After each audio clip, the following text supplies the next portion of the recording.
ሰላም ተማሪዎች እንዴት ናችሁ? ፋሩ እባላለሁ በአዲስ አበባ ዩኒቨርሲቲ የባዮሎጂ ሌክቸረር ነኝ። ከኔ ጋር የ10ኛ ክፍል ባዮሎጂን እያየን እንገኛለን። በዛሬው ቪዲዮአችን ደግሞ የ5ኛውን ምዕራፍ ሁለተኛውን ንዑስ ርዕስ The Circulatory and Lymphatic System የሚለውን እንጀምራለን። ቪዲዮዎቻችን እንዳያመልጧችሁ የሳቋማን ዩቲዩብ ቻናል ሰብስክራይብ ማድረግ እንዳትረሱ። በተጨማሪም ቴሌግራም ቻናላችንን ጆይን አድርጉ፣ እንዲሁም ዌብሳይታችንን ጎብኙ። ይህ ክፍል የተለያዩ ኦብጀክቲቭስ ወይም ግቦች አሉት። እነዚህም Demonstrate the structure of the heart using a heart model or diagram. ንድፍን በመጠቀም የልብን መዋቅር ማሳየት። Differentiate between pulmonary and systemic circulations. ፐልሞናሪ እና ሲስተሚክ በምንላቸው የደም ዝውውር አይነቶች መካከል ያለውን ልዩነት ማወቅ። Compare and contrast arteries and veins based on their structures and functions. አርተሪስ እና ቬንስ የምንላቸውን የደም ቧንቧ አይነቶች መዋቅራቸው እንዲሁም ተግባራቸው ላይ በመመስረት ማወዳደርና ማነጻጸር። ዲስከስ ታይፕስ ኦፍ ብለድ ስለተለያዩ የደም አይነቶች እንመለከታለን። ዲቤት ኦን the importance of blood donation and its health implications on the donors and recipients የደም ልገሳን አስፈላጊነት እንዲሁም ደግሞ ለጋሾች ላይ እንዲሁም ደግሞ ተቀባዮች ላይ ያለውን የጤና አንድምታዎች እንመለከታለን። Discuss the key functions and components of the lymphatic system የሊምፋቲክ ስርዓትን ቁልፍ ተግባራት እንዲሁም ደግሞ ቁልፍ አካላት እንመለከታለን። እሺ ተማሪዎች አሁን ወደ ዋናው ትምህርታችን እንገባለን። The circulatory and lymphatic system. What do you know about the movement of blood in your body? ሰውነታችሁ ውስጥ ስላለው የደም እንቅስቃሴ ምን ታውቃላችሁ? እንግዲህ ሰውነታችን ውስጥ ደም ወደ ተለያየ የሰውነታችን ክፍል ምን ያደርጋል? ሙቭ ያደርጋል፣ ይንቀሳቀሳል። ይህም ደግሞ ሰውነታችን ውስጥ ካሉ ዋና ዋናና በጣም አስፈላጊ ሲስተምስ ወይም ደግሞ ሂደቶች ውስጥ አንደኛውና ዋነኛው ነው። ስለዚህ ሰውነታችን ውስጥ ደም ወደ ተለያዩ አካላት የሚንቀሳቀስበት ወይም ሙቭ የሚያደርግበት ሲስተም ወይም ሂደት ምን እንለዋለን? The circulatory system እንለዋለን ወይንም ደግሞ የደም ዝውውር ስርዓት እንለዋለን። The circulatory system is the means by which blood moves throughout your body. ስለዚህ circulatory system ወይም የደም ዝውውር ስርዓት የምንለው ሰውነታችን ውስጥ በአጠቃላይ ደም ምን የሚያደርግበት ሂደት ነው? ሙቭ የሚያደርግበት ወይም የሚንቀሳቀስበት ሂደት ነው። ይህ circulatory system ወይም የደም ዝውውር ስርዓት ደግሞ በሰውነታችን ውስጥ የተለያዩ functions ወይም ተግባራትን ያከናውናል። ስለዚህ ዋና ዋና የምንላቸው የcirculatory system ተግባሮች ደግሞ የትኞቹ ናቸው የሚለውን እንመልከት። እሺ የመጀመሪያ የምናየው የcirculatory system ተግባር ምንድነው? Carries nutrients to cells. ንጥረ ነገሮችን ወደ ህዋሳት ይሸከማል ወይም ተሸክሞ ያደርሳል ነው circulatory system ወይም የደም ዝውውር ስርዓታችን። ይህ ደግሞ እንዴት ነው ስንል ምግብ በምንመገብበት ሰዓት ላይ ከምግብ ውስጥ የምናገኛቸው የተለያዩ አስፈላጊ ንጥረ ነገሮች ወይም ኒውትሪየንትስ የምንላቸው አሉ። ግሉኮዝ፣ አሚኖ አሲድ፣ ፋቲ አሲድስ፣ ቫይታሚንስ የምንላቸው። ስለዚህ እነዚህን circulatory system ወይም የደም ዝውውር ስርዓታችን በደም አማካኝነት ተሸክሞ ወደ ተለያየ ሰውነታችን ክፍል ወደሚገኙ ሴልስ ወይም ህዋሳት ያደርሳል። ሌላኛው የcirculatory system ተግባር ደግሞ remove wastes away from cells. ከህዋሳት የተለያዩ ተረፈ ምርቶችን ያስወግዳል። ህዋስ ውስጥ የሚከናወኑ የተለያዩ ኬሚካል ሪአክሽንስ ወይም አጸግብሮቶች አሉ። እነዚህ ሂደቶች ደግሞ የተለያዩ ተረፈ ምርቶች አሏቸው።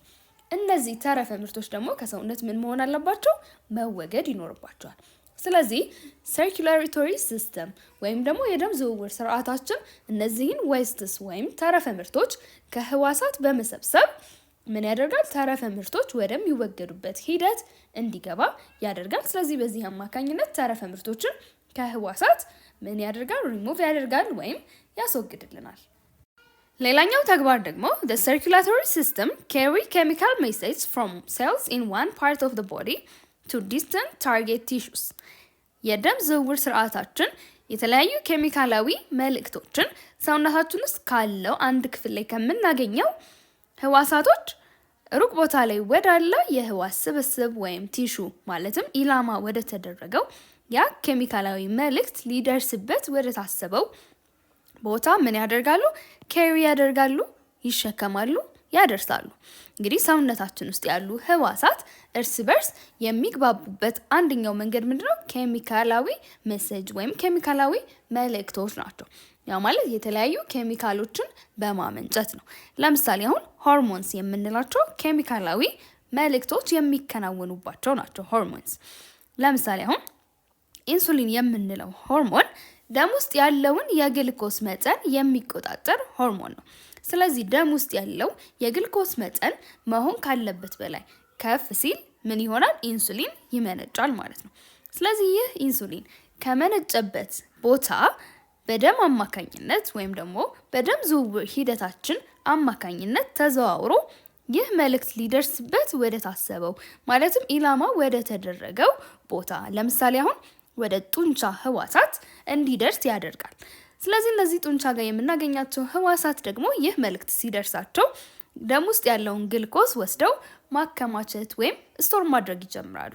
ስለዚህ በዚህ መንገድ ደም ውስጥ ያለው ግልኮስ መጠን ወደ ነበረበት ትክክለኛ መጠን እንዲወርድ ይሆናል። ስለዚህ ይህ ኬሚካላዊ መልእክት በአግባቡ ከቦታው ተነስቶ ምንድነው ኢላማ ወደ ተደረገው ቦታ እንዲደርስ ያደረገውና ሰውነታችን ውስጥ ያሉ ህዋሳት በትክክል ኮሙኒኬት ማድረግ ወይም መልእክት መለዋወጥና መግባባት እንዲችሉ ያደረገው ምንድነው ማለት ነው? ሰርኩላቶሪ ሲስተም ወይም የደም ዝውውር ስርዓት ነው።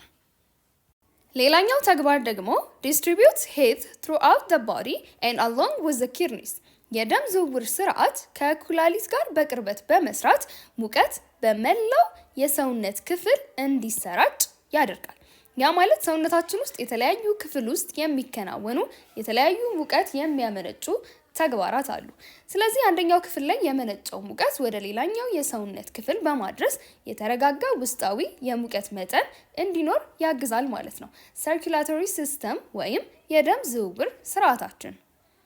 ሌላኛው ተግባር ደግሞ maintain levels of body fluid ሰውነት ውስጥ ያለውን የፈሳሽ መጠን በመጠበቅ ውስጣዊ የተረጋጋ ኢንቫይሮንመንት ወይም አካባቢ እንዲኖርም ደግሞ ያደርጋል።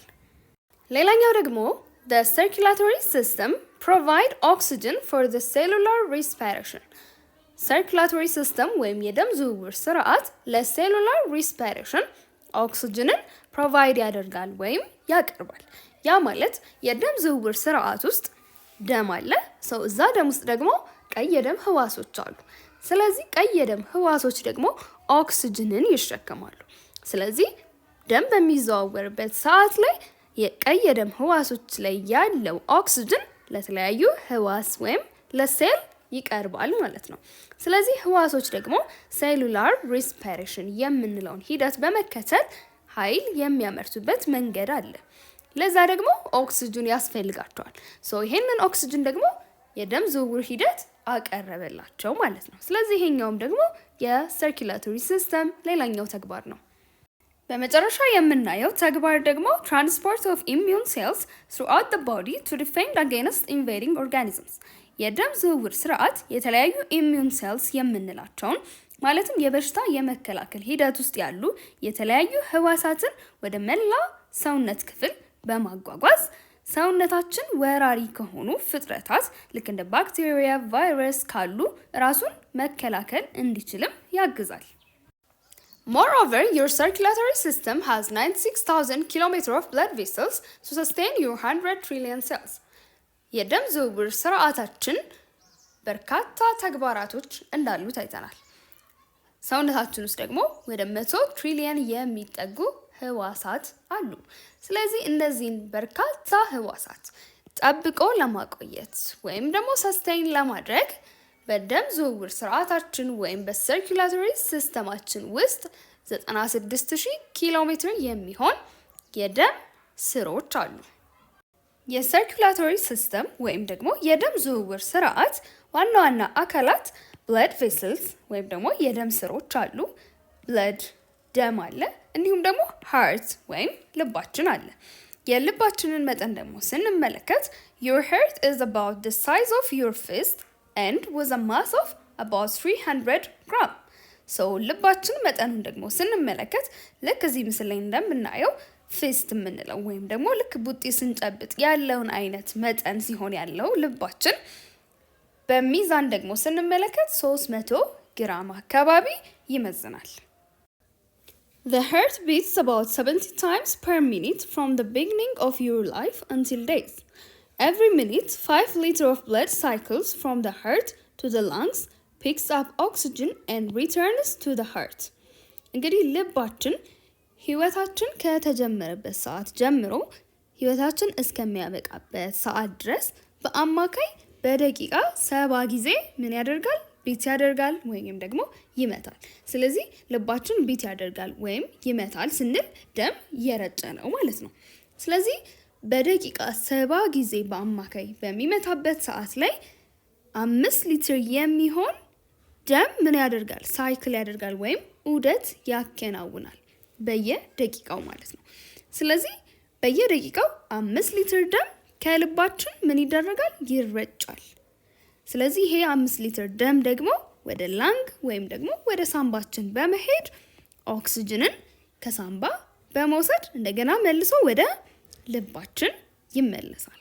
ስለዚህ እንግዲህ በየደቂቃው ልባችን ውስጥ የሚከናወን ሂደት ነው። The structure of the heart and the activities of its parts are given in the figure 5.6. ስለዚህ ቀጥሎ ያለው ደግሞ 5.6 ምስል ላይ ደግሞ የልብን ጎላ አድርገን የልብን መዋቅር እንዲሁም ደግሞ ልብ ውስጥ የምናገኛቸውን እነዚህን ክፍሎች ደግሞ ስራቸው ምንድነው የሚለውን ደግሞ በዛው አያይዘን ምንመለከት ይሆናል። ፊገር 5.6 ይሄ ነው። መጽሐፋችሁ ላይም አለ ይሄ ምስል። ስለዚህ እዚህ ምስል ላይ እንደምንመለከተው የልብን የተለያዩ መዋቅሮች እዚህ ጋር እንደምናየው 13 ክፍሎችን አስቀምጦልናል። ስለዚህ እነዚህ 13ቱ ክፍሎች ምንድናቸው? ተግባራቸው ምንድነው የሚለውን ደግሞ በአክቲቪቲ በኋላ ላይ እንመለስበታለን። እያንዳንዱን ተግባር አብረን እናያለን። ሌላ ደግሞ 5.7 ተብሎ የተቀመጠ ሌላ ምስል አለ መጽሐፋችሁ ላይ the valves of the heart ይላል። እዚህ ጋር ቫልቭ ደግሞ የምንላቸው ሌሎች የልብ ክፍሎች አሉ። ስለዚህ እነዚህ ቫልቭስ ስንት አይነት ናቸው? ተግባራቸው፣ ጠቀሜታቸው ምንድነው የሚለውን ደግሞ በኋላ ላይ በሰፊው እያንዳንዱን ትንትን አድርገን እንመለከታለን። እሺ አሁን ወደ አክቲቪቲ 5.9 መተናል። የቡድን ስራ ነው፣ ግሩፕ ወርክ ነው። in a groups of 4 to 6 students prepare diagrams or models of the heart and study each part with its functions and present for the whole class. ስለዚህ በዚህ አክቲቪቲ ደግሞ ምንድነው የምታደርጉት?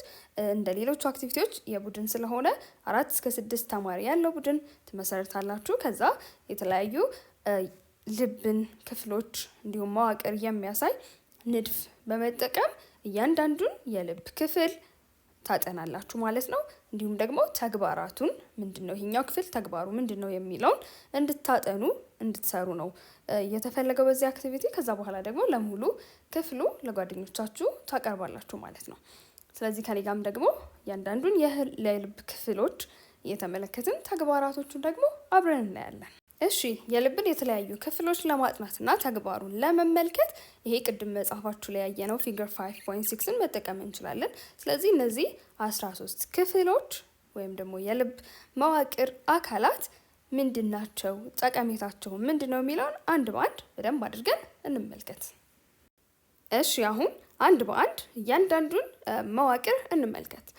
መጀመሪያ ላይ አንድ ቁጥር ላይ የምናገኘው ምንድነው?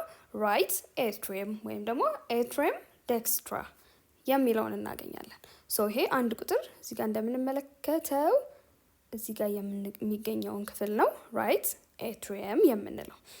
ከዚህ ወደዚህ ያለው ክፍል የቀኝ ክፍል ነው የልብ። ከዚህ በኩል ወደዚህ በኩል ደግሞ ያለው የግራ ክፍል ነው። ስለዚህ በዚህ በኩል ያለው ይሄ ራይት ኤትሪየም የተባለው ይሄ የቀኝ ክፍሉ ስለሆነ ነው። ይሄ ራይት ኤትሪየም ምንድነው ተግባሩ ካልን it receives the oxygenated blood from the body via the superior and inferior vena cava. Then it pumps blood into the right ventricle. ምንድነው የሚያደርገው ይሄ ራይት ኤትሪየም የምንለው ክፍል እዚህ ጋር 3 ቁጥር ላይ የምንመለከተው superior የምንለው vena cava የምንለው ክፍል አለ። እዚህ ጋር ደግሞ 11 ቁጥር ላይ ደግሞ የምንመለከተው የታችኛው ወይም ደግሞ ኢንፌሪየር የምንለው ቬና ኬቫ የምንለው ክፍል አለ። ስለዚህ በእነዚህ ሁለቱ አማካኝነት ደም ከተለያየ የሰውነት ክፍል ኦክሲጅንን አድርሶ ዲኦክሲጅኔትድ ከሆነ በኋላ ወይም ኦክሲጅን ካደረሰ በኋላ ዲኦክሲጅኔትድ ነው የሚሆነው። ያ ማለት ኦክሲጅን የሌለው ደም ነው የሚሆነው። ስለዚህ ይሄ ከተለያየ የሰውነት ክፍል ተሰብስቦ በዚህና በዚህ አማካኝነት በሱፔሪየር እና በኢንፌሪየር ቪና ኬቫ አማካኝነት ወደ ምን ይገባል ማለት ነው? ወደ ራይት ኤትሪየም ከሁለቱ ይቀበላል ማለት ነው። ይሄ ራይት ኤትሪየም የምንለው ከዛስ ይሄንን ዲኦክሲጅኔትድ ብለድ ከተቀበለ በኋላ ወደ ምን ፓምፕ ያደርገዋል? ወደ ምን ይረጨዋል ማለት ነው? ይሄንን ደም ወደ ራይት ቬንትሪክል። ይሄ እዚህ ጋር 10 ቁጥር ላይ የምናየው ራይት ቬንትሪክል ነው። እንዳልኳችሁ ይሄ የቀኙ ክፍል ነው፣ ይሄ ደግሞ የግራው ክፍል ነው። ስለዚህ እዚህ ጋር ራይት ቬንትሪክል አለ፣ ራይት ኤትሪየም አለ። ስለዚህ ከሱፔሪየር እና ከኢንፌሪየር ቬና ካቫ ዲኦክሲጅኔትድ ብለድ ከተቀበለ በኋላ ወደዚህ ወደ ራይት ቬንትሪክል ምን ያደርገዋል? ፓምፕ ያደርገዋል ወይም ይገፋዋል። ምን አይነት ደም ነው የሚቀበለው ብለናል? ራይት ኤትሪየም ዲኦክሲጅኔትድ ወደ ተለያየ የሰውነት ክፍል ተሰራጭቶ ኦክሲጅን አድርሶ ሲመለስ ግን ምን ይሆነ ማለት ነው? ኦክሲጅን የሌለውን ደም ነው የሚቀበለው። ወደ ሁለተኛው ቁጥር ደግሞ ስንመጣ ሌፍት ኤትሪየም ወይም ኤትሪየም ሲኒስትረምን እናገኛለን። ሁለት ቁጥር ላይ ይኸው እዚህ ጋር ያለው ክፍል ማለት ነው። በዚህ ጋር ምን አለ አለን? ራይት ኤትሪየም ወይም በቀኝ በኩል ያለው ኤትሪየም። በዚህ በኩል ደግሞ ምን አለ ማለት ነው? ሌፍት ኤትሪየም ወይም በግራ በኩል ያለው ኤትሪየም። ይህ ኤትሪየም ደግሞ receives oxygenated blood from the lungs via the pulmonary veins. Then it pumps blood into the left ventricle. ይሄ በግራ በኩል ደግሞ የምናገኘው ኤትሪየም የሚቀበለው ኦክሲጅኔትድ ብለድ ወይም ደግሞ ኦክሲጅን የተሸከመ ደምን ነው። ከየት የመጣ ማለት ነው? ይሄ ኦክሲጅን የተሸከመ ደም ከሳምባ የመጣ ነው። በምን በኩል? እዚህ ጋር 6 ቁጥር ላይ እንደምንመለከተው ፐልሞናሪ ቬን የምንለው አለ። ስለዚህ ከዚህ በኩል በ6 ቁጥር ወይም ደግሞ በፐልሞናሪ ቬንስ አማካኝነት ደም ከሳምባ ኦክሲጅን ከተቀበለ በኋላ ኦክሲጅኔትድ ሆኖ ወይም ኦክሲጅንን ተሸክሞ ወደ ሌፍት ኤትሪየም ይገባል። ከዛ በኋላ ሌፍት ኤትሪየም ደግሞ እንደገና እዚህ ጋር ምን አለ? ሌፍት ቬንትሪክል የምንለው አለ። ስለዚህ ይሄንን ደም ወደ ሌፍት ቬንትሪክል ፓምፕ ያደርገዋል ወይም ደግሞ ይረጨዋል። በዚህ በኩል ሌፍት ቬንትሪክል አለ እዚህ ጋር 9 ቁጥር ላይ። እዚህ ጋር ምን አለ ብለን ነበር? ራይት ቬንትሪክል። ስለዚህ አሁን እዚህ ጋር ራይት ኤትሪየም አለ፣ እዚህ ጋር ራይት ቬንትሪክል፣ እዚህ ጋር ደግሞ ሌፍት ኤትሪየም አለ፣ እዚህ ጋር ሌፍት ቬንትሪክል። ስለዚህ በቀኝ በኩል ያለው ከዲኦክሲጅኔትድ ብለድ ጋር ወይም ደግሞ ኦክሲጅን ከሌለው ብለድ ጋር ሲሆን የሚገናኘው፣ በግራ በኩል ደግሞ ያለው ሌፍት ኤትሪየም ደግሞ ኦክሲጅኔትድ የሆነ ወይም ደግሞ ኦክሲጅን የተሸከመ ደም ነው ማለት ነው ሪሲቭ የሚያደርገው። ከዛ ወደ ሌፍት ቬንትሪክል ምን ያደርገዋል? ፓምፕ ያደርገዋል ወይም ደግሞ ይረጨዋል ማለት ነው።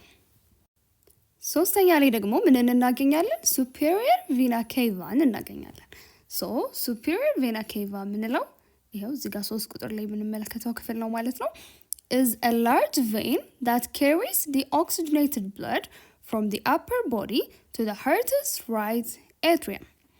ይሄ ሱፔሪየር ቬና ኬቫ የምንለው ትልቅ ቬን ወይም ደግሞ ትልቅ የደም ስር ነው። እዚህ ጋር እንደምትመለከቱት ቅድም ምን ብለናል? እዚህ ጋር 1 ቁጥር ላይ ራይት ኤትሪየም አለ ብለናል። ስለዚህ ይሄ ራይት ኤትሪየም ደግሞ በቬና ኬቫ አማካኝነት ነው ዲኦክሲጅኔትድ የሆነ ወይም ኦክሲጅን የሌለውን ደም ከተለያየ የሰውነት ክፍል ሪሲቭ የሚያደርገው ወይም የሚቀበለው ብለናል። ስለዚህ ይሄ ሱፔሪየር እንግዲህ ስሙ ራሱ እንደሚነግረን ሱፔሪየር ማለት የላይኛው የበላይ ማለት ነው። ስለዚህ በላይ በኩል ያለው እዚህ ጋር በታች በኩል ያለው 11 ቁጥር ላይ የምናየው ቬና ኬቫ አለ። ይሄ ደግሞ ሱፔሪየሩ ወይም በላይ በኩል ያለው ቬና ኬቫ ደግሞ ዲኦክሲጅኔትድ ብለድን ወይም ኦክሲጅን የሌለውን ደም ከየት ነው የሚሰበስበው? ከአፐር ቦዲ ወይም ደግሞ ከላይኛው የሰውነት ክፍል ነው የሚሰበስበው። ስለዚህ ከላይኛው የሰውነት ክፍል ዲኦክሲጅኔትድ የሆነ ብለድ ሰብስቦ ወደ ማን ያመጣል ማለት ነው? ወደ ልባችን እዚህ ጋር 1 ቁጥር ላይ ቅድም ያየነው ራይት ኤትሪየም ወደምንለው ክፍል ያመጣል። አራተኛ ላይ ደግሞ ኤኦርታ የምንለውን ክፍል እናገኛለን እዚህ ጋር የምንመለከተው ማለት ነው። aorta is the body's largest artery. ሰውነታችን ውስጥ ካለው ትልቁ ምን የምንለው ነው? ይሄ ኤኦርታ ትልቁ ምንድነው? የደም ቧንቧ ነው ኤኦርታ። ይኸው እዚህ ጋር የምንመለከተው ማለት ነው። So it carries oxygenated blood from the left ventricle to the rest of the body. ኤኦርታ ደግሞ የምንለው ኦክሲጅን የተሸከመን ደም ከሌፍት ቬንትሪክል ወስዶ ወደ ተቀረው የሰውነት ክፍል ምን ያደርጋል? ተሸክሞ ያደርሳል ማለት ነው። ሶ እዚህ ጋር ቅድም ብለናል። እዚህ ጋር ሌፍት ምን አለ? ኤትሪየም አለ። ስለዚህ ሌፍት ኤትሪየም ኦክሲጅን የያዘ ወይም ኦክሲጅኔትድ የሆነ ደምን ከሳምባ ተቀብሎ ወደ ሌፍት ቬንትሪክል እዚህ ጋር ያስገባል ብለናል። ስለዚህ ኤኦርታ ደግሞ ከዚህ ከሌፍት ቬንትሪክል ኦክሲጅን የተሸከመውን ደም ምን ያደርጋል ማለት ነው? ተሸክሞ ወደ ተለያየ የሰውነት ክፍል ያደርሳል። ኤኦርታ የምንለው የልብ ክፍል። አምስተኛ ላይ ደግሞ ፐልሞናሪ አርተሪ የምንለውን እናገኛለን። ሶ ይሄ ፐልሞናሪ አርተሪ እዚህ ጋር የምንመለከተው 5 ቁጥር ላይ ያለው የደም ቧንቧ ነው። ሶ ይሄ ደግሞ ስራው ምንድነው? responsible for carrying the oxygenated blood from the right ventricle to the lungs. ዲኦክሲጅኔትድ የሆነ ወይም ደግሞ ኦክሲጅን የሌለውን ደም ከራይት ወይም ደግሞ በቀኝ በኩል ካለው ቬንትሪክል ወደ የት ይወስደዋል? ወደ ላንግስ ወይም ደግሞ ወደ ሳምባ ይወስደዋል። ቅድም እዚህ ጋር ስንመለከት ኦክሲጅን የሌለው ደም ከተለያየ የሰውነት ክፍል ተሰብስቦ ወደ ራይት ኤትሪየም ይገባል አለን አይደል? ከዛ ከራይት ኤትሪየም ደግሞ ወደ ራይት ቬንትሪክል ይገባል። ከራይት ቬንትሪክል ዲኦክሲጅኔትድ የሆነ ወይም ደግሞ ኦክሲጅን የሌለው ደም ስለሆነ ኦክሲጅኔትድ ለመሆን ወይም ኦክሲጅን ለማግኘት ወዴት መሄድ አለበት? ወደ ሳምባ መሄድ አለበት። ስለዚህ ይህ የሚሄድበት መንገድ ወደ ሳምባው የሚሄድበት መንገድ ነው ወይም የደም ቧንቧ ነው ማለት ነው። ምን የምንለው? ፐልሞናሪ አርተሪ። ስድስተኛ ላይ ደግሞ ያለው ፐልሞናሪ ቬን የምንለው እዚህ ጋር የምንመለከተው ክፍል ነው። So this is responsible for carrying oxygenated blood from the lungs back to the heart. ይሄ ደግሞ ኦክሲጅን የተሸከመውን ደም ከሳምባ ወደ ልብ የሚመለስበት ክፍል ነው። ቅድምም እንዳየነው እዚህ ጋር ምን አለ? ሌፍት ኤትሪየም፣ እዚህ ጋር ደግሞ ሌፍት ቬንትሪክል አለ። ስለዚህ ይሄ ሌፍት ኤትሪየም ኦክሲጅኔትድ የሆነ ወይም ደግሞ ኦክሲጅን የተሸከመ ደም ከሳምባ ይቀበላል ብለናል። ስለዚህ ከሳምባ ኦክሲጅኔትድ የሆነ ወይም ኦክሲጅን የተሸከመ ደም የሚመጣበት መንገድ ነው ማለት ነው። ይሄ ፐልሞናሪ ቬን የምንለው። 7 ቁጥር ላይ ደግሞ የምናገኘው ባይከስፒድ ኦር ማይትራል ቫልቭ የምንለው ነው። እዚህ ጋር የምናየው ማለት ነው። ይሄ 7 ቁጥር እንደዚህ መቀርቀሪያ ነገር የሚመስለው መዝጊያ ነገር የሚመስለው ክፍል አለ አይደል? እቺ ነጩ እሱ ነው ባይከስፒድ ቫልቭ የምንለው። It is located between the left atrium and left ventricle. በሌፍት ኤትሪየም በምንለውና በሌፍት ቬንትሪክል መካከል ነው የምናገኘው። ጠቀሜታው ደግሞ ምንድነው ስንል it prevents backflow of blood into the atrium during ventricular contraction. ይህ ቬንትሪክል ደም በሚረጭበት ሰዓት ላይ ኮንትራክት ያደርጋል። ያ ማለት ይኮማተራል። ስለዚህ በሚኮማተርበት ሰዓት ላይ ወይም ኮንትራክት በሚያደርግበት ሰዓት ላይ ደም ተመልሶ ወደ ኤትሪየሙ እዚህ ጋር ወዳለው ወደ ኤትሪየሙ ወደ ኋላ እንዳይፈልስ ይከላከላል፣ ፕሪቨንት ያደርጋል ማለት ነው። ይሄ ባይከስፒድ ወይም ማይትራል ቫልቭ የምንለው። 8ኛ ላይ ደግሞ የምናገኘው ሌላ ቫልቭ አለ። semilunar or aortic valve እንለዋለን። It is located between the left ventricle and aorta. እዚህ ጋር aorta አለ፣ እዚህ ጋር ደግሞ left ventricle አለ። ስለዚህ በሁለቱ መሃል ደግሞ የምናገኘው ይሄ valve ምን እንለዋለን? semilunar ወይም ደግሞ aortic valve እንለዋለን። It prevents backflow of blood into the ventricle after it has been pumped out to the body. ይሄ ደግሞ ባክ ፍሎው ነው ወይም ደግሞ ደም ወደ ኋላ እንዳይመለስ ነው ይሄም የሚከላከለው። ግን የቱ ጋር ነው የሚከላከለው? ይሄ ደግሞ ከቬንትሪክል ደም በኤኦርታ አማካኝነት ፓምፕ ተደርጎ ወደ ሰውነት ይረጫል ብለናል አይደለ? ሶ እዚህ ጋር ከኤኦርታው ተመልሶ ወደ ቬንትሪክሉ ባክፍሎ እንዳያደርግ ወይም ወደ ኋላ እንዳይፈልስ ፕሪቨንት ያደርጋል፣ ይከላከላል። ይሄ ሰሚሉናር ወይም ደግሞ ኤወርቲክ ቫልቭ ያለው። ዘጠነኛ ላይ ደግሞ ሌፍት ቬንትሪክልን እንመለከታለን። ሶ ሌፍት ቬንትሪክል ይሄኛው ነው። ሶ ኢት ፓምፕስ ኦክሲጅኔትድ ብለድ ቱ ዘ ሬስት ኦፍ ዘ ቦዲ ትሩ ዘ ኤወርታ። ኦክሲጅን የተሸከመ ደምን በኤወርታ አማካኝነት ወደ ሰውነት ክፍል ወይም ደግሞ ወደ ተቀረው የሰውነት ክፍል ምን ያደርጋል? ፓምፕ ያደርጋል ወይም ይረጫል። እዚህ ጋር ቅድም እንዳየነው እዚህ ጋር ምን አለ? ሌፍት ኤትሪየም አለ። ስለዚህ ኦክሲጅን የተሸከመ ደም ከሳምባ መጥቶ ወደ ሌፍት ኤትሪየም ይገባል። ከዛ ወደ ሌፍት ቬንትሪክል ይገባል። ስለዚህ ከሌፍት ቬንትሪክል በዚህ በኤወርታ አማካኝነት ወደ ሰውነት ክፍል ምን ይደረጋል ማለት ነው? ፓምፕ የሚደረግበት ክፍል ነው ሌፍት ቬንትሪክል። አስረኛ ላይ ደግሞ የምናገኘው ራይት ቬንትሪክል ወይም በቀኝ በኩል ያለውን ቬንትሪክል ነው። This pumps the oxygenated blood to the lungs through the pulmonary artery for oxygenation. ይሄ ደግሞ ኦክሲጅን የሌለውን ደም ወደ ላንግ ወይም ደግሞ ወደ ሳምባ ፓምፕ የሚያደርግ ወይም ደግሞ የሚረጭ ክፍል ነው። በምን አማካኝነት? በዚህ ፐልሞናሪ አርተሪ ደግሞ በምንለው አማካኝነት ወደ ሳምባ ይልከዋል። ምን ለማድረግ? ኦክሲጅኔሽን እንዲከናወን፣ ያ ማለት ኦክሲጅንን እንዲያገኝ መልሶ ማለት ነው። ስለዚህ ኦክሲጅን የሌለው ደም ወይም ዲኦክሲጅኔትድ ብለድ ከተለያየ የሰውነት ክፍል በቪና ኬቫ አማካኝነት ወደ ራይት ኤትሪየም ይገባል ብለናል አይደል? ከዛ ወደ ራይት ቬንትሪክል ይገባል። ስለዚህ ይሄ ኦክሲጅን የሌለው ደም ከራይት ቬንትሪክል በዚህ በፐልሞናሪ አርተሪ ወይም በዚህ የደም ቧንቧ አማካኝነት ወደ ሳምባ እንዲሄድ ይደረጋል። ከዛ እዛ ኦክሲጅንን አግኝቶ እንደገና ወደ ልብ ይመለሳል ማለት ነው። 11ኛ ላይ ደግሞ የምናገኘው ኢንፌሪየር ቪና ኬቫን ነው። ሶ ይሄ ደግሞ is a large vein that carries the oxygenated blood from the lower body to the heart.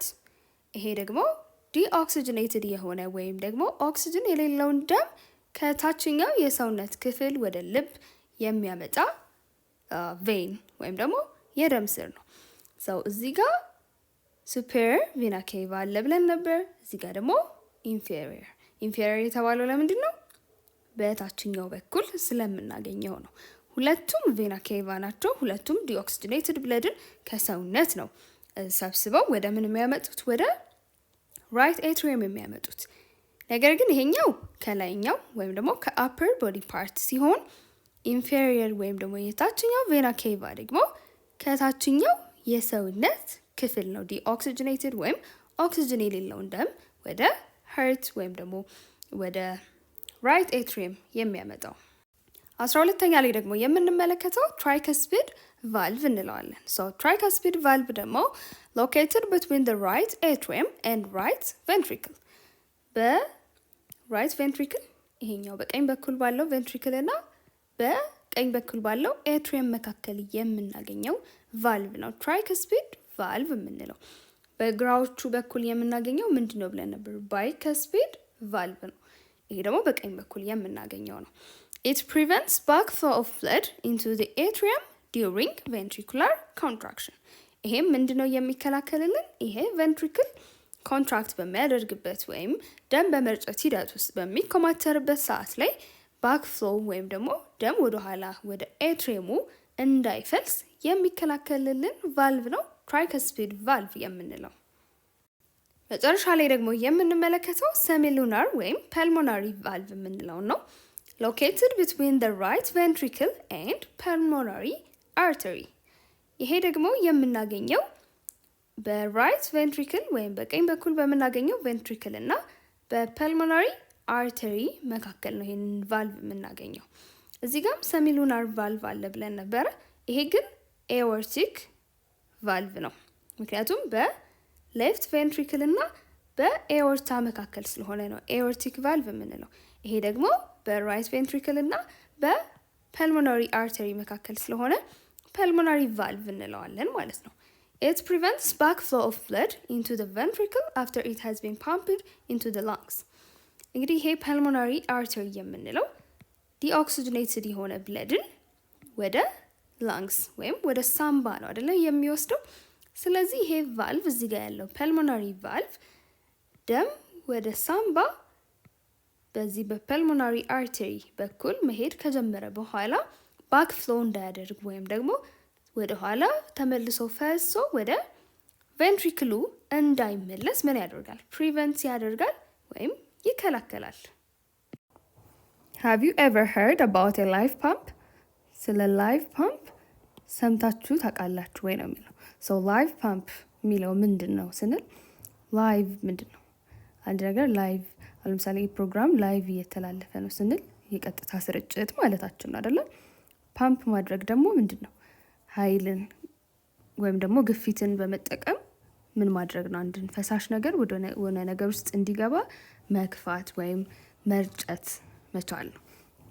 ስለዚህ ይሄ ላይቭ ፓምፕ የሚለው ምንን ለመግለጽ ነው ማለት ነው? እዚህ ጋር የምንጠቀመው የልብን ያለማቋረጥ በህይወት እስካለን ድረስ ያለማቋረጥ የሚያደርገውን ደም የመርጨት ተግባሩን ለመግለጽ ነው ላይቭ ፓምፕ የሚለውን የምንጠቀመው ማለት ነው። ቅድም እንዳየነው ልባችን በአማካይ በህይወት እስከምንቆይበት ሰዓት ድረስ በየደቂቃው እስከ 70 ጊዜ ድረስ ይመታል ብለናል አይደለ? ስለዚህ ይሄ እንግዲህ የሚከናወነው ምንድነው? ያለ ማቋረጥ ነው። ስለዚህ ይሄንን በጣም አስደናቂ ተግባሩን ለመግለጽ ነው ላይቭ ፓምፕ የሚለውን ተርም የተጠቀምነው ማለት ነው። In this section you will explore the remarkable live pump, the heart that propels the blood into the vessels. ስለዚህ ከዚህ ቀጥሎ ባለው ክፍል ደግሞ ምን እናያለን ማለት ነው? በጣም አስደናቂ የሆነውን ይሄንን ላይቭ ፓምፕ ምን እናደርጋለን? በደንብ እናስሳለን፣ በደንብ እንመለከታለን። ሶ ላይቭ ፓምፕ ምንድነው አለን ማለት ነው? ልባችን ያለማቋረጥ ደምን ወደ ደም ቧንቧዎች የሚገፋበትን ሂደት ነው። ስለዚህ ይሄንን በደንብ ደግሞ የምንረዳበት ክፍል ይሆናል ማለት ነው ከዚህ ቀጥሎ የምናየው። There is no single better word to describe the function of the heart other than pump. ፓምፕ ከሚለው ቃል ውጪ የተሻለ የልብን ተግባር ሊገልጽ የሚችል ቃል የለም ነው የሚለን። ስለዚህ ፓምፕ የሚለው የልብን ተግባር በተሻለ መልኩ ይገልጻል ተብሎ ስለታሰበ ነው ፓምፕ የሚለውን የምንጠቀመው። Since its contraction develops the pressure that ejects blood into the major vessels, the aorta and pulmonary trunk. ሰው ልብ ኮንትራክት በሚያደርግበት ወይም ደግሞ በሚኮማተርበት ሰዓት ላይ የሚፈጠረው ግፊት ነው ደምን ከልብ ክፍል ምን በማድረግ በማስወጣት ወደ ዋና ወደምንላቸው ቧንቧዎች ወደ ኤኦርታ እና ወደ ፐልሞናሪ ትራንክ ወደምንለው እንዲገባ የሚያደርገው ማለት ነው። ስለዚህ ይህንን ተግባር ምን በሚል ቃል መግለጽ እንችላለን ማለት ነው? ይህንን የልብ በጣም አስደናቂ የሆነ ተግባር ፓምፕ በሚል እንገልጸዋለን ማለት ነው። From these vessels the blood is distributed to the other parts of the body. ከዛ በኋላ ከነዚህ ዋና ዋና ካልናቸው ምንድነው ቬስልስ ወይም ደግሞ ቧንቧዎች ደም ምን ይሆናል ማለት ነው? ወደ ሌሎች የሰውነት ክፍሎች ዲስትሪቢዩትድ ይሆናል ወይም ደግሞ ይሰራጫል። ስለዚህ ምን ይሆናል? መጀመሪያ ሀርት ኮንትራክት ያደርጋል ወይም ደግሞ ይኮማተራል። ስለዚህ ይሄኛው ግፊት ደም ወደ ሜጀር ቬስልስ ወይም ወደ ደም ቧንቧዎች ወደ ኤኦርታ ወደ ፐልሞናሪ ትራንክ እንዲገባ ያደርጋል። ሶ ከነዚህ ደግሞ ቬስልስ ደም ወደ ሌሎች የሰውነት ክፍሎች ከልብ ውጪ ወዳሉት ምን እንዲሆን ያደርጋል ማለት ነው? እንዲሰራጭ ያደርጋል። A field of study about the heart is called cardiology and the scientists cardiologists. So ስለ ልብ የሚጠናበት የጥናት ዘርፍ ምን ይባላል? ካርዲዮሎጂ እንለዋለን። ሰው ይሄንን ደግሞ የሚያከናውኑልን ተመራማሪዎች ምን እንላቸዋለን? ካርዲዮሎጂስትስ እንላቸዋለን። The heart is a muscular organ that pumps blood to circulate throughout the body. So ልባችን መስኩላር ኦርጋን ነው ወይም ጡንቻማ የሆነ ኦርጋን የአካል ክፍላችን ነው። ሶ መስኩላር ነው ወይም ጡንቻማ ነው የሚለው መግለጽ ያስፈልገው ለምንድን ነው? አወቃቀሩ እንዲሁም ተግባሩ በዋነኝነት መስልን ወይም ደግሞ ጡንቻን ያማከለ ስለሆነ ነው። ሰው ልብ ደግሞ ምን ያደርጋላልን? ደምን ፓምፕ በማድረግ ወይም ደግሞ በመርጨት በአጠቃላይ በሰውነት ውስጥ ምን እንዲሆን ያደርጋል? ሰርኩሌት እንዲያደርግ ወይም ደግሞ እንዲዘዋወር ያደርጋል። The heart wall consists of 3 layers. እንግዲህ አሁን ልባችንን ስንመለከት የልብ ግርግዳ 3 ንብርብሮችን የያዘ ነው። heart wall ወይም የልብ ግርግዳ። እነዚህ 3 ንብርብሮች ምንድናቸው? ኤንዶካርዲየም፣ ማዮካርዲየም እና ኤፒካርዲየም እንላቸዋለን። ሶ የቱ ጋር እናገኛቸዋለን የሚለውን ደግሞ ቀጥሎ እንመልከት። ኤንዶካርዲየም የሚለው ክፍል የትኛው ነው ብለን ስንመለከት the endocardium is the thin membrane that lines the interior of the heart። ኤንዶካርዲየም የምንለው በጣም ስስ የሆነ በጣም ቀጭን የሆነ ሽፋን ነው። የትኛው ክፍል ነው የሚሸፍንልን? የልብን ኢንቴሪየር ወይም ደግሞ ውስጣዊ ክፍል የሚሸፍን የግድግዳው አንደኛው ንብርብር ነው። ስለዚህ እዚህ ጋር አሁን ምስሉን ስንመለከት ይሄኛውን ክፍል በደንብ ጎላ ተደርጎ ቢታይ እዚህ ጋር የምንመለከተው ምስል እናገኛለን። ሰው ኤንዶካርዲየም የምንለው የትኛውን ነው ማለት ነው? ይሄ ቀጭኑን የውስጠኛውን ክፍል የልብን የውስጠኛውን ክፍል የሚሸፍነውን የግድግዳውን ንብርብር ምን እንለዋለን? ኢንዶካርዲየም እንለዋለን። ሁለተኛው ደግሞ ማዮካርዲየም ያልነው ነው። so the myocardium is the middle layer of the heart። ይሄ ደግሞ መካከለኛው ምንድነው? ሌየር ወይም መሀል ላይ የምናገኘው የግድግዳው ንብርብር ነው ማዮካርዲየም የምንለው። so እዚህ ጋር እንደምንመለከተው ከኢንዶካርዲየሙ ቀጥሎ ያለው ይሄ እዚህ ጋር ያለው ይሄ ሰፊው ክፍል ማዮካርዲየም እንለዋለን። ሚድል ሌየር ወይም መካከለኛው ንብርብር ነው። it is the heart muscle and is the thickest layer of the heart።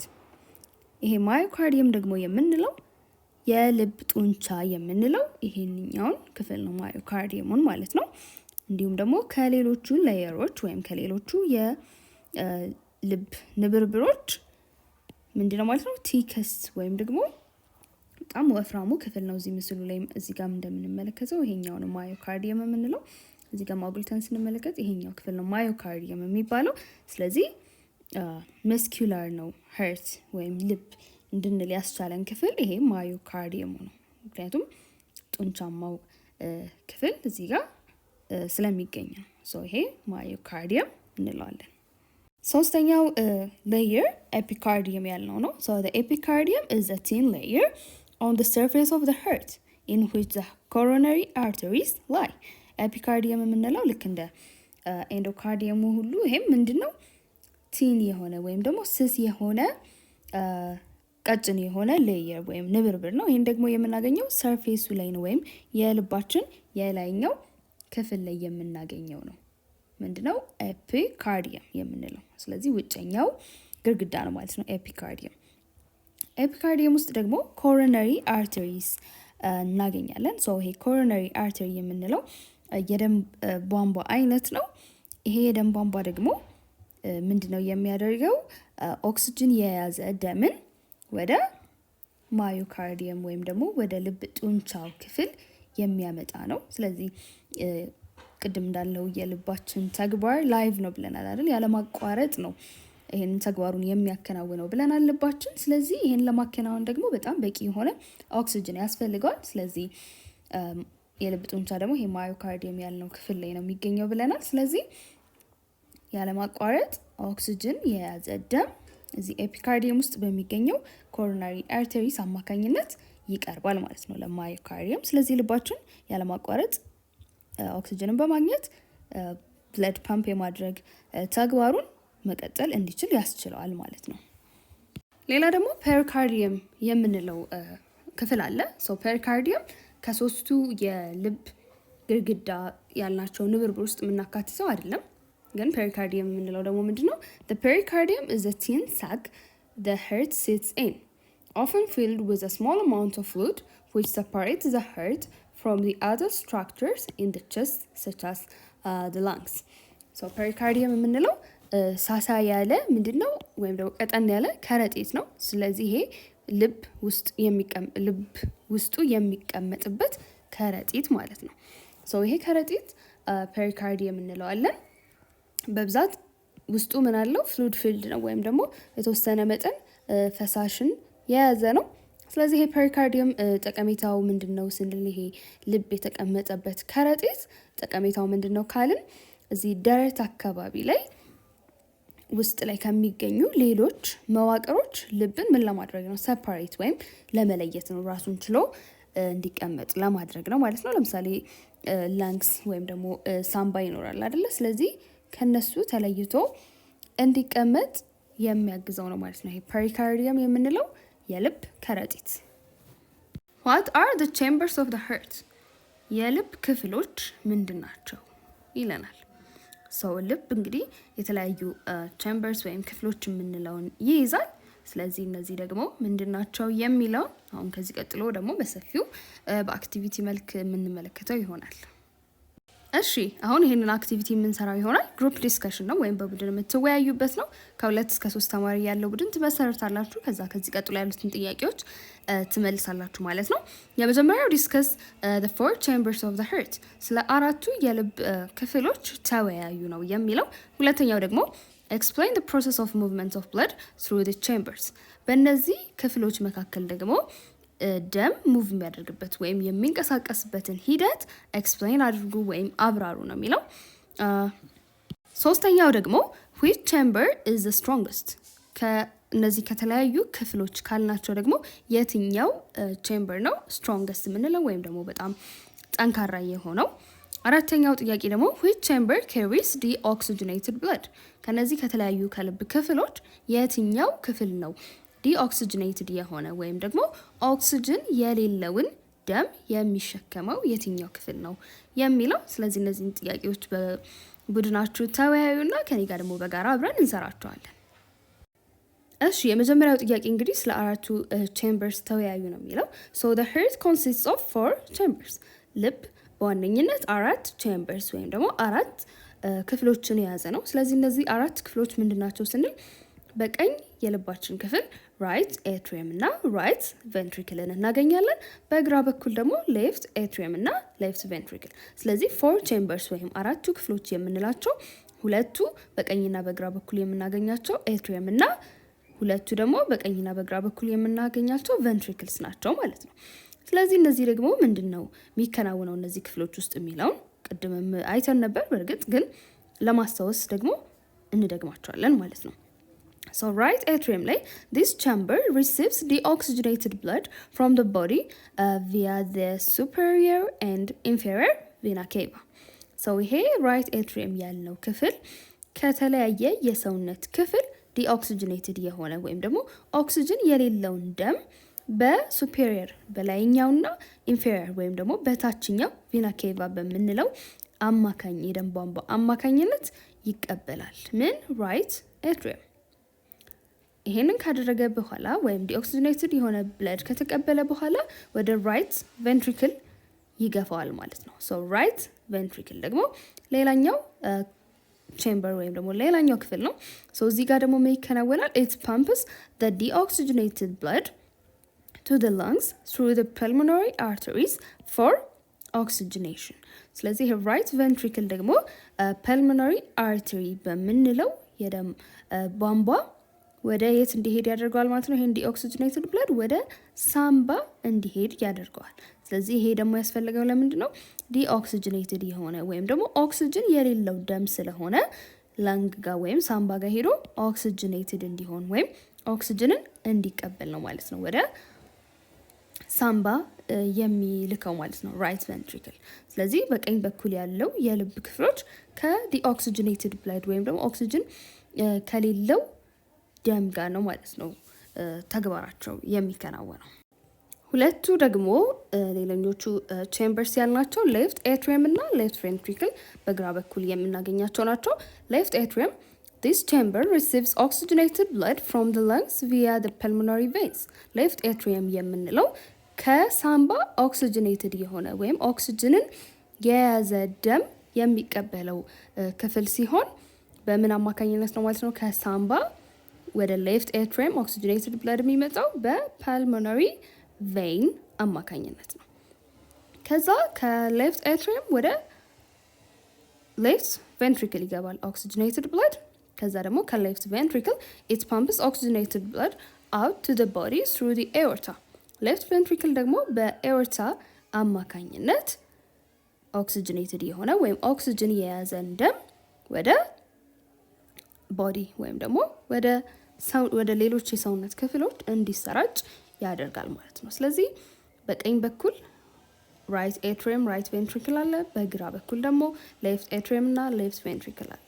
ስለዚህ ይሄ ሰማያዊው በቀኝ በኩል ያለው ክፍል የሚያመለክተው ዲኦክሲጅኔትድ የሆነ ብለድ መኖሩን ነው በዚህ አካባቢ። ስለዚህ በቀኝ በኩል ላይ ያሉት የልብ ክፍሎች ከዲኦክሲጅኔትድ ብለድ ጋር ነው ተግባራቸው። በግራ በኩል ደግሞ ይሄ ቀይ ነው አይደለም የምንመለከተው፣ ይሄ ኦክሲጅኔትድ ወይም ኦክሲጅን የያዘ ደም መሆኑን ነው የሚያሳየን። ስለዚህ በግራ በኩል ደግሞ ያለው ሌፍት ኤትሪየም እና ሌፍት ቬንትሪክል ኦክሲጅኔትድ የሆነ ብለድ ነው ማለት ነው ሪሲቭ የሚያደርጉት የሚቀበሉት፣ እንዲሁም ወደ ሰውነት ክፍል የሚያሰራጩት።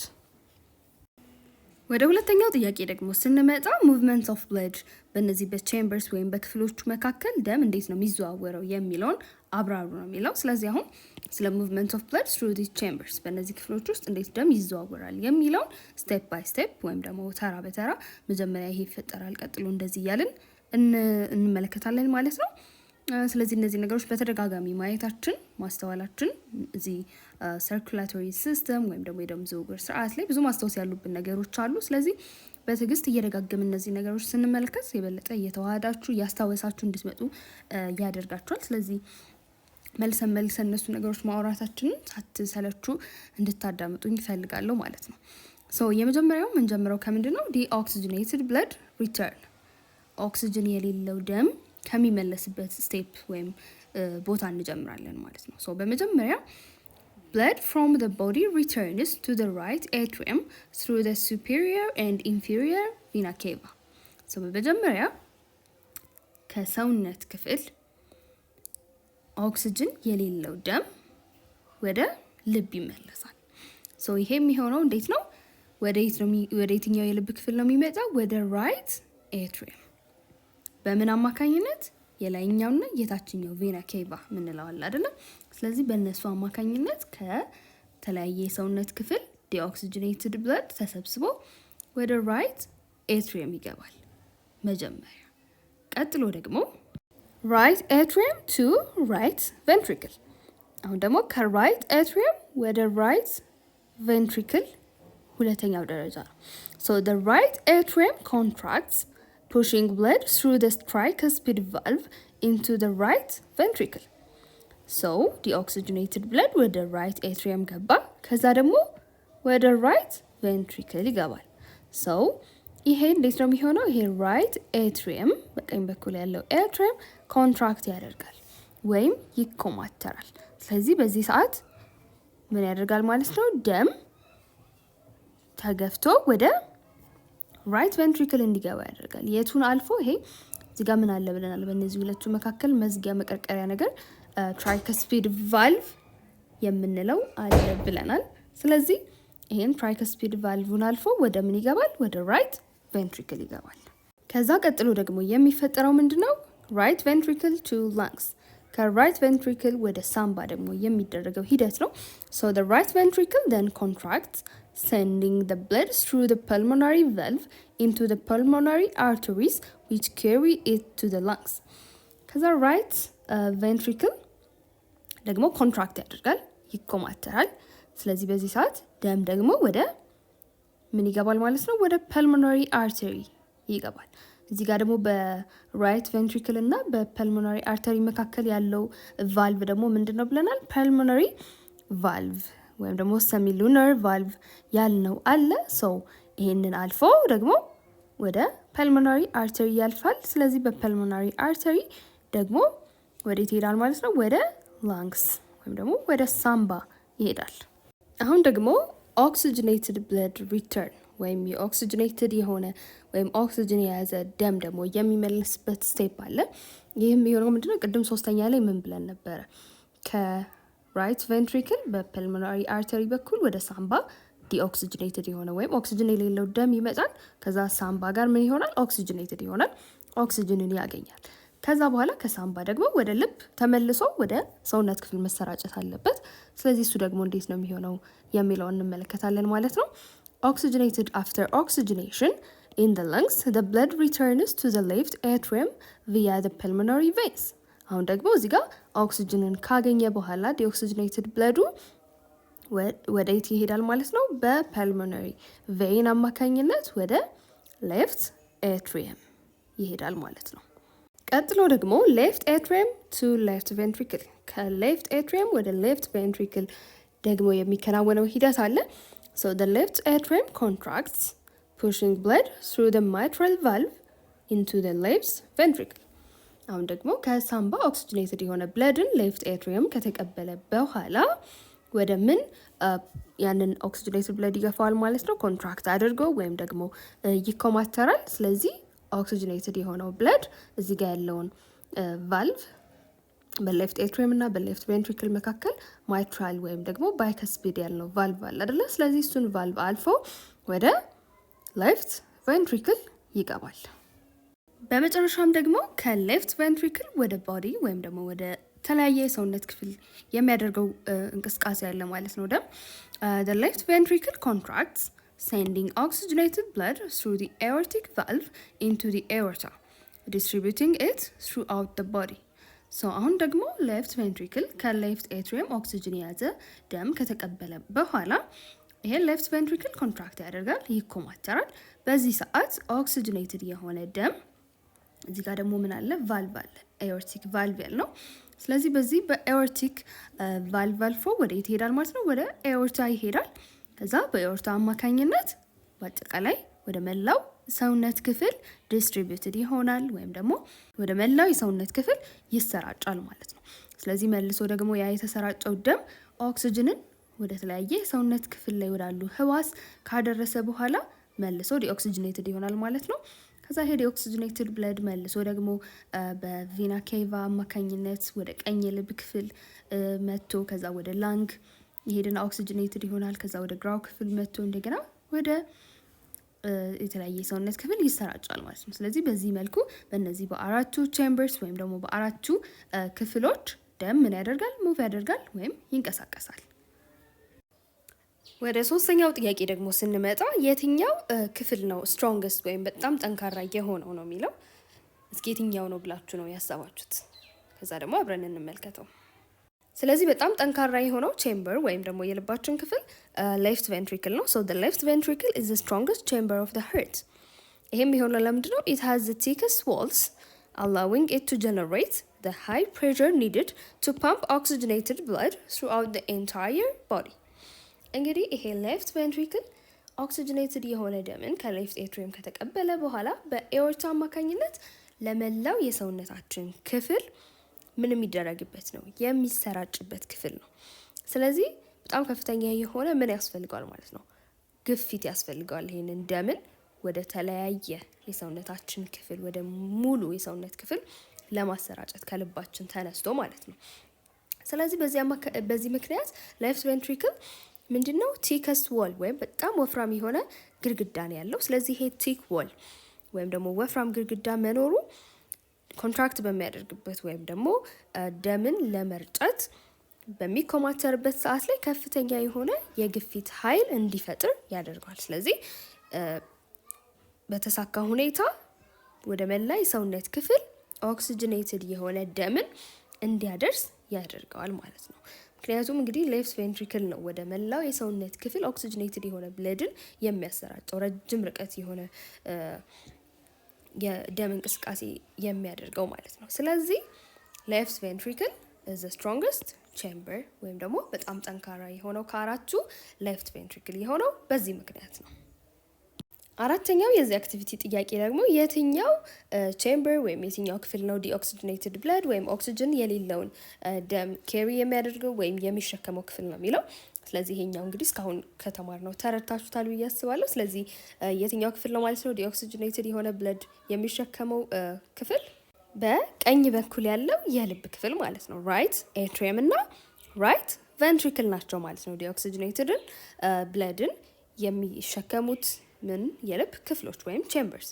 ራይት ኤትሪየም የምንለው carries the oxygenated blood as it receives blood returning from the body ከሰውነት የሚመለሰውን ደም ስለሆነ ራይት ኤትሪየም የሚቀበለው deoxygenated blood ነው የሚቀበለው ማለት ነው። ራይት ቬንትሪክል ደግሞ also contains deoxygenated blood before it is sent to the lungs for oxygenation ኦክሲጅንን ለማግኘት ወደ ሳምባ ከመሄዱ በፊት ከራይት ኤትሪየም ዲኦክሲጅኔትድ ብለድ ወደ ራይት ቬንትሪክል ይገባል። ከዛ ነው ወደ ሳምባ የሚሄደው። ስለዚህ ራይት ኤትሪየም እና ራይት ቬንትሪክል ናቸው ማለት ነው ዲኦክሲጅኔትድ ብለድ ወይም ኦክሲጅን የሌለውን ደም ኬሪ የሚያደርጉት ወይም የሚሸከሙት የልብ ክፍሎች።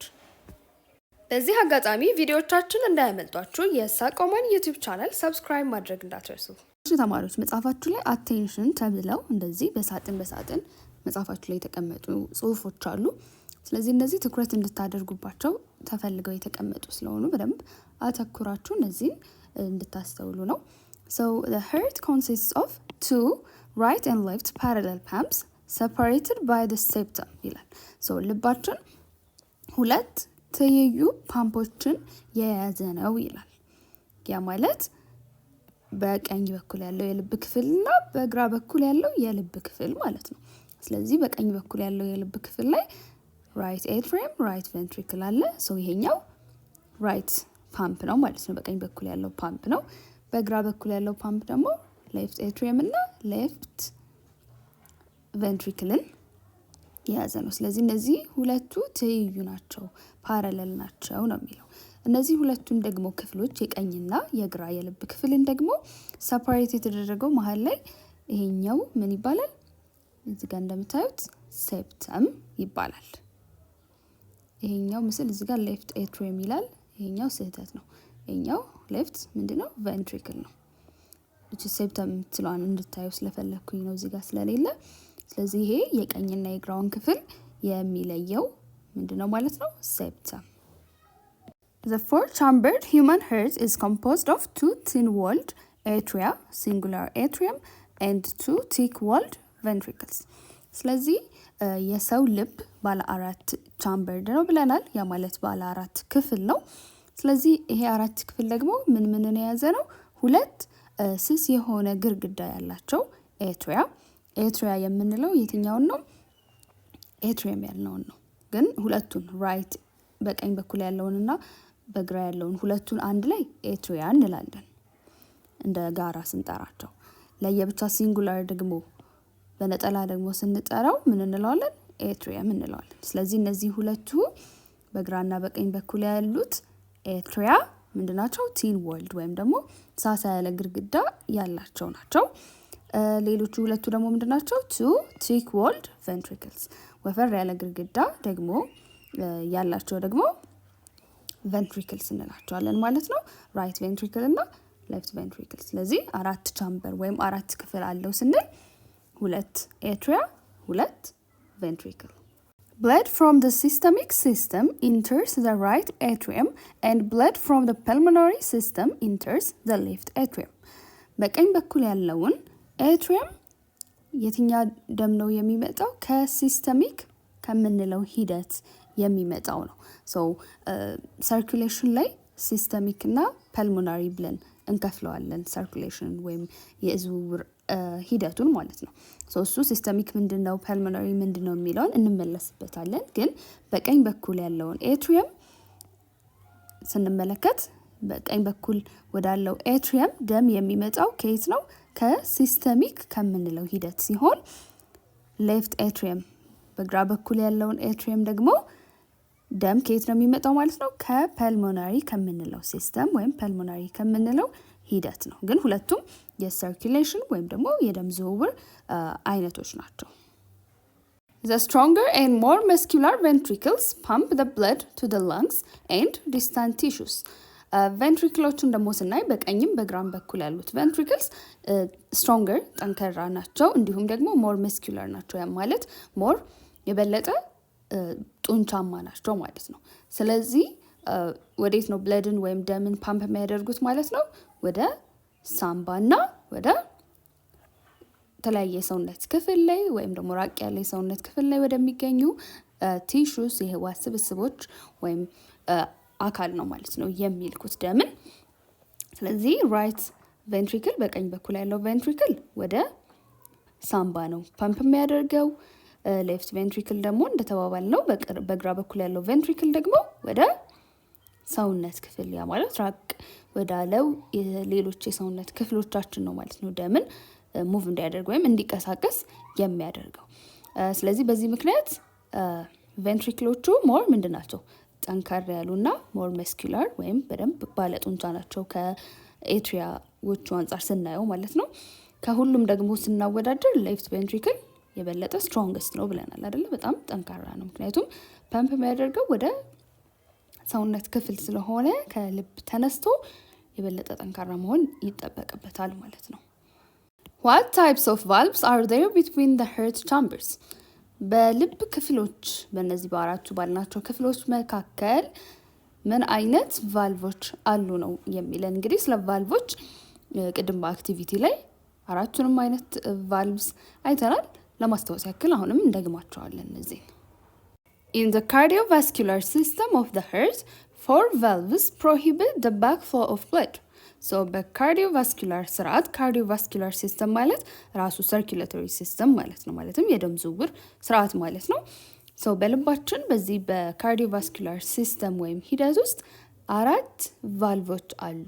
ስለዚህ እነዚህ ቫልቭስ ደግሞ ጠቀሜታቸው ምንድነው? ደም ወደ ኋላ ተመልሶ እንዳይፈልስ ምን ያደርጋሉ? ይከለክላሉ፣ ፕሮሂቢት ያደርጋሉ። ስለዚህ እነዚህ 4 ቫልቮች አሉ። እያንዳንዳቸውን ደግሞ እንመልከት። የመጀመሪያው ትራይካስፒድ ቫልቭ ወይም ደግሞ ራይት አትሪዮቬንትሪኩላር እንለዋለን። So this valve separates the right atria from the right ventricle. ይሄ ትራይካስፒድ ቫልቭ የምንለው ራይት ኤትሪያን እና ራይት ቬንትሪክልን ነው የሚለየው፣ ሰፓሬት የሚያደርገው። በቀኝ በኩል ነው የምናገኘው። ስለዚህ እዚህ ጋር ያሉትን ሁለት በቀኝ በኩል ያሉትን ቼምበርስ ራይት ኤትሪያን እና ራይት ቬንትሪክል መካከል ላይ የምናገኘው ነው ትራይካስፒድ ቫልቭ እንለዋለን። ወይንም ደግሞ ራይት ኤትሪዮ ቬንትሪኩላር። ይሄ ለምንድን ነው ራይት በቀኝ በኩል መገኘቱን ያው ያስታውሰናል። ኤትሪዮ ኤትሪያምን፣ ቬንትሪኩላር ቬንትሪክልን። ስለዚህ በኤትሪየም እና በቬንትሪክል መካከል ያለ ማለት ነው። ስለዚህ ራይት ኤትሪዮ ቬንትሪኩላር ሲባል በቀኝ በኩል ያለ ኤትሪያ እና ቬንትሪክል መካከል የሚገኝ ቫልቭ ነው ማለት ነው ትራይካስፒድ ቫልቭ የምንለው። ሁለተኛው ደግሞ ባይካስፒድ ቫልቭ ወይም ደግሞ ሌፍት ኤትሪዮ ቬንትሪኩላር ቫልቭ እንለዋለን። This valve separates the left atria from the left ventricle. ይሄ ደግሞ በግራ በኩል ያለውን ኤትሪየም በግራ በኩል ካለው ቬንትሪክል የሚለይ ቫልቭ ነው። በሁለቱ በግራ በኩል ባሉት ቼምበርስ መካከል የምናገኘው ነው ማለት ነው። ባይካስፒድ ቫልቭ ወይም ማይትራል ቫልቭ ይባላል። ወይም ደግሞ ቅድም እንዳልኩት ያኛው ራይት ኤትሪዮ ቬንትሪኩላር ነው አይደል? ይሄ ደግሞ ሌፍት ኤትሪዮ ቬንትሪኩላር ነው። ያ ማለት በግራ በኩል ባሉት ኤትሪየም እና ቬንትሪክል መካከል የሚገኝ ቫልቭ ነው። በተደጋጋሚ እነዚህን ስሞች እያያችሁ ስትሄዱት የበለጠ እያስታውሳችሁ ትመጣላችሁ። ስለዚህ በተደጋጋሚ አንብቧቸው እነዚህ ነገሮች። ሌሎቹ ሁለቱ ቫልቭስ ደግሞ ሁለቱም ሰሚሉናር ቫልቭስ እንላቸዋለን። ለምን ሰሚሉናር ቫልቭስ እንደተባሉ እንመለከታለን። ከዛ በፊት ግን አንደኛው ሰሚሉናር ቫልቭ that separates the right ventricle from the pulmonary artery። አሁን ደግሞ በራይት ቬንትሪክል እና በዚህኛው በፐልሞናሪ አርተሪ በዚህኛው ደም ቧንቧ መካከል ደግሞ የሚገኘው አንደኛው ሰሚሉናር ቫልቭ ነው ወይም ደግሞ ፐልሞናሪ ቫልቭ እንለዋለን። ምክንያቱም ራይት ቬንትሪክልን ከፐልሞናሪ አርተሪ ስለሆነ የሚለየው ፐልሞናሪ ቫልቭ ይባላል። ሁለተኛው ሰሚሉናር ቫልቭ ደግሞ ቫልቭ that separates the left ventricle from the aorta። በግራ በኩል ያለውን ቬንትሪክል ከኤኦርታ ከዚህኛው ደግሞ ደም ቧንቧ የሚለየው ደግሞ አንደኛው ሰሚሉናር ቫልቭ ነው እዚህ ጋር ያለው ወይም ደግሞ ኤኦርቲክ ቫልቭ እንለዋለን። ምክንያቱም ይሄንን ቬንትሪክል ከኤኦርታ ስለሆነ የሚለየው ኤኦርቲክ ቫልቭ እንለዋለን። ግን ሁለቱም ፐልሞናሪም ኤኦርቲክ ቫልቭም ሰሚሉናር ቫልቭስ እንላቸዋለን። The semilunar valves are half moon shaped. Hence, the name semilunar, and they prevent blood that has entered the arteries from flowing back into the ventricles. So, semilunar ለምን ተባለ የሚለውን እንመለስበታለን ብዬ ነበር። So, semilunar ማለት ምን ማለት ነው? ሰሚ ማለት half ወይም ግማሽ፣ ሉናር ማለት ደግሞ ጨረቃ ነው። ስለዚህ የግማሽ ጨረቃ ቅርጽ አላቸው እነዚህ ፐልሞናሪ ቫልቭ። እዚህ ጋር እንደምትመለከቷት እችኛዋና ይሄኛው አኦርቲክ ቫልቭ ያልነው ማለት ነው። ስለዚህ በዚህ ምክንያት ነው ማለት ነው እነዚህ ፐልሞናሪ ቫልቭ እና አኦርቲክ ቫልቭን ሰሚ ሉናር ቫልቭስ የተባሉት ግማሽ ጨረቃ አይነት ቅርጽ ስላላቸው። እነዚህ ፐልሞናሪ እና አኦርቲክ ቫልቭ ደግሞ የምንላቸው ምንድነው ጠቀሜታቸው ብለናል? ባክፍሎ ኦፍ ብለድ ወይም ደም ወደ ኋላ ተመልሶ ወደ ቬንትሪክሎቹ እንዳይመለስ ይከለክላል ማለት ነው። ወደ አርተሪስ ወደ ደም ቧንቧ ከገባ በኋላ ማለት ነው። ምክንያቱም በቬንትሪክል እና እዚህ ጋር ያለው ፐልሞናሪው በቬንትሪክል እና በፐልሞናሪ አርተሪ መካከል፣ በግራ በኩል ያለው ደግሞ በቬንትሪክል እና በኤኦርታ መካከል ስለሆነ የሚገኙት ደም ከቬንትሪክሎቹ አልፈው ወደ እነዚህ የደም ቧንቧዎች ከገባ በኋላ ወደ ኋላ እንዳይመለስ ወደ ቬንትሪክልስ ፍሎ ባክ እንዳያደርግ ወይም ወደ ኋላ እንዳይፈልስ ነው ፕሪቨንት የሚያደርጉት የሚከላከሉት እነዚህ ፐልሞናሪ እና ኤኦርቲክ ቫልቭ ያልናቸው ወይም ሁለቱ አንድ ላይ ሰሚሉናር ቫልቭስ የምንላቸው። እነዚህ ሁለቱ ደግሞ ትራይከስፒድ እና ማይትራል ወይም ባይከስፒድ ቫልቭስ ደግሞ ያልናቸው በሁለቱ ቼምበርስ ትራይከስፒድ በቀኝ በኩል ባሉት ሁለት ቼምበርስ መካከል፣ ባይከስፒድ ደግሞ በግራ በኩል ባሉት ሁለት ቼምበርስ መካከል በኤትሪየም እና በቬንትሪክል መካከል ነው የምናገኛቸው። እሺ ተማሪዎች አሁን ደግሞ አንድ የላቦራቶሪ ወይም የቤተ ሙከራ አክቲቪቲ ይኖረናል። ዲሴክሽን ኦፍ ማሜሊያን ሀርት ካው ኦር ሺፕ የአጥቢ እንስሳትን ለምሳሌ የላም ወይም ደግሞ የበግን ልብ ዲሴክት ነው የምታደርጉት። ማለትም ከፋፍላችሁ የምታዩበት የቤተ ሙከራ አክቲቪቲ ነው። The human heart is a pump. So የሰው ልብ ምንድነው ብለናል? ፓምፕ። እንግዲህ ተግባሩን ፓምፕ የሚለው ቃል ነው የሚገልጽልን ብለናል። It pumps blood around the body at different speeds and at different pressures according to the body's need. ሰው እንግዲህ ልባችን ደምን ወደ ተለያየ የሰውነት ክፍል በአጠቃላይ በሰውነት ውስጥ ምን እንዲሆን ያደርጋል? ፓምፕ ያደርጋል፣ እንዲዘዋወር ያደርገዋል። ይሄም ደግሞ በተለያየ ፍጥነትና በተለያየ ግፊት ነው ይሄን የሚያደርገው። ይሄ ደግሞ ፍጥነቱና ግፊቱ የሚመሰረተው ምን ላይ ነው? እንደ ሰውነታችን ፍላጎት ላይ ነው ማለት ነው። የተለያየ የሰውነታችን ክፍል ላይ የተለያየ ፍላጎት ነው የሚኖረው። ስለዚህ በዛ መሰረት ልባችን በተለያየ ፍጥነትና በተለያየ ግፊት ምን ያደርጋል ማለት ነው? ደምን ፓምፕ ያደርጋል። It can do this because the wall of the heart is made from cardiac muscle. Cardiac muscles are unlike any other muscle. So ይሄንን ተግባሩን እንግዲህ ልብ ማከናወን የቻለው ማለትም ደም ፓምፕ የማድረግ እንዲሁም ደግሞ ወደ ተለያየ የሰውነት ክፍል እንዲዘዋወር ደምን የማድረግን ተግባር ማከናወን የቻለው ለምንድን ነው? የልብ ግርግዳ ከምንድን ነው የተሰራው? ካርዲያክ ከሚባል መስል ወይም ደግሞ ጡንቻ ነው። ይሄ ካርዲያክ መስል እንግዲህ ከሌሎች መስል ወይም ደግሞ ከሌሎች ጡንቻዎች የተለየ ነው። ሌላ ሰውነት ክፍላችን ላይ ከምናገኘው መስል ወይም ጡንቻ የተለየ ነው ካርዲያክ መስል። ሰው ይሄ ካርዲያክ መስል ከሌሎች መስል ወይም ጡንቻዎች የተለየ ነው ስንል it never gets fatigued like skeletal muscles. ለምሳሌ አሁን የአጥንት ጡንቻን ብንመለከት ከካርዲያክ መስል ጋር ብናወዳድረው ካርዲያክ መስል ልክ እንደ ስኬለታል መስል ወይም አጥንት ላይ እንደምናገኘው ጡንቻ ምን አይሆንም? ፋቲግድ አይሆንም። ያ ማለት አይደክምም፣ አይዝልም ማለት ነው። ስለዚህ በዚህ ምክንያት ነው የተለየ ነው የምንለው ማለት ነው ካርዲያክ መስል። on average cardiac muscle fibers contract and relax about 70 times a minute. እንግዲህ በአማካይ ካርዲያክ መስል ወይም ጡንቻ ላይ ያሉት ፋይበርስ ወይም ክሮችን ብንመለከት በደቂቃ እስከ 70 ጊዜ በአማካይ ማለት ነው ምን ያደርጋሉ? ኮንትራክት እና ሪላክስ ያደርጋሉ ማለት ይኮማተራል፣ ከዛ ደግሞ ዘና ይላል። እንግዲህ ግፊት በመፍጠር ፓምፕ ለማድረግ ደምን ኮንትራክት ማድረግ ሪላክስ ማድረግ አይደለ? ይኮማተራል፣ ከዛ በኋላ ሪላክስ ዘና ይላል። ስለዚህ ይሄንን በማድረግ ሂደት ውስጥ ነው ደምን የሚረጨው ማለት ነው። ስለዚህ በደቂቃ እስከ 70 ጊዜ በአማካይ ጊዜ ይሄንን ተግባሩን ያከናውናል ማለት ነው ካርዲያክ መስል ወይም ደግሞ የልብ ጡንቻ ላይ የምናገኘው ፋይበር ወይም ክሮች። ስለዚህ ይሄን ደግሞ የሚያከናውነው በየደቂቃው ያለማቋረጥ በህይወት እስካለንበት ሰዓት ድረስ ነው ብለናል አይደለ? ስለዚህ ይሄ ከሌሎች መስል ወይም ደግሞ ከሌሎች ጡንቻዎች የተለየ እንዲሆን ያደርገዋል። In a lifetime, this muscle will contract over 2 billion times. ስለዚህ ካርዲያክ መስል በህይወት ዘመን እንግዲህ በደቂቃ በአማካይ 70 ጊዜ ምን ያደርጋል? ኮንትራክት ያደርጋል፣ ይኮማተራል፣ ሪላክስድ ይሆናል፣ ዘና ይላል ብለናል። ስለዚህ በህይወት ዘመን ደግሞ አንድ ሰው በህይወት ዘመን በሚቆይበት ደግሞ ምን ያህል ጊዜ ኮንትራክት ያደርጋል ማለት ነው? ወደ 2 ወይም ደግሞ ከ2 ቢሊዮን ጊዜ በላይ ምን ያደርጋል? ኮንትራክት ያደርጋል። So the objective of this activity therefore is to study the external and internal structure of this amazing mammalian heart. ስለዚህ የዚህ አክቲቪቲ አላማው ምንድነው ማለት ነው? ይሄኛውን አስደናቂ የሆነውን የአጥቢ እንስሳት ልብ ውጫዊ እንዲሁም ደግሞ ውስጣዊ መዋቅር ስተዲ እንድታደርጉ እንድታጠኑና በተግባር እንድትመለከቱት ለማስቻል ነው ማለት ነው የዚህ አክቲቪቲ ኦብጀክቲቭ ግብ አላማ። እሺ ይሄን አክቲቪቲ የምታከናውኑበትን ፕሮሲጀር ወይም ደግሞ ሂደት እንመልከት። የመጀመሪያው ምንድነው? collect a freshly slaughtered sheep or cow heart from the butcheries።